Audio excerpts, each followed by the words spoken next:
अस्सलामुअलैकुम वरहमतुल्लाहि वबरकातुहू। Welcome to my channel. आज की रेसिपी है मूंग दाल की खीर। बहुत ही मज़ेदार बनती है। चलिए बनाते हैं। सारी मूंग की दाल एक कटोरी लेकर उसे अच्छे से मैं भूनकर और मिक्सी में थोड़ा मोटा मोटा ग्राइंड करके उसे पचड़ के 2-3 पानी में अच्छे से धो के ली हूँ।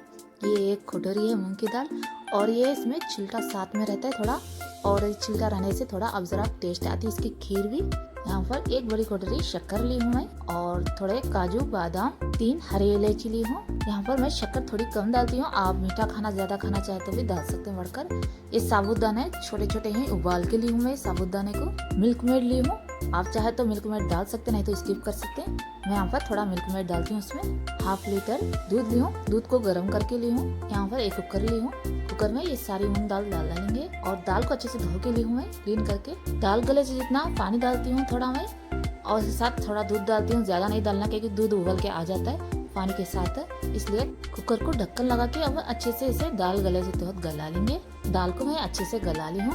अब हमें दाल को चमचे से नहीं तो या दाल घोटनी से पीस लेना है और एक पेस्ट के नारे जैसा भी बना सकते हैं इसे। मैं इसे थोड़ा मोटा मोटा रखती हूँ, खाने में बहुत टेस्टी रहती है। दाल को मैं थोड़ा मोटा मोटा पीस ली हूँ। सारा दूध डाल डाले हुए और दाल में ये सारे दूध को अच्छे से मिला लेंगे। देखिए अच्छे से मैं मिला ली हूँ और स्टोव ऑन करके स्टोव के ऊपर रखेंगे। अब इसे देखिए स्टोव के ऊपर रख डाली हूँ और शक्कर डालती हूँ इसमें और उसके साथ ही साबुदाना भी डाल को अच्छे से मिला लेंगे इसे।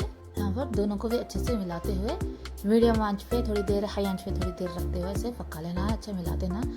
2 टेबल स्पून घी डालती हूँ और 3 इलायची अभी भी डालेंगे और अच्छे से इसे मिक्स कर लेंगे। मीडियम आंच पे थोड़ी देर इसे पका लेना है, हिलाते हुए पकाना है नहीं तो नीचे लग जाता है इसे। काजू बादाम को भी घी में भून के ले ली हूँ मैं और ये शक्कर भी अच्छे से घुल के पक जाना है। थोड़ा थिक थोड़ी देर में पका ली हूँ अच्छे से, थोड़ा थिक हो गया है। मिल्क मेड डालेंगे और अच्छे से मिल्क मेड खीर में मिल गए जैसा मिला लेंगे और सर्विंग बाउल में निकालेंगे इसे सर्व करने के लिए।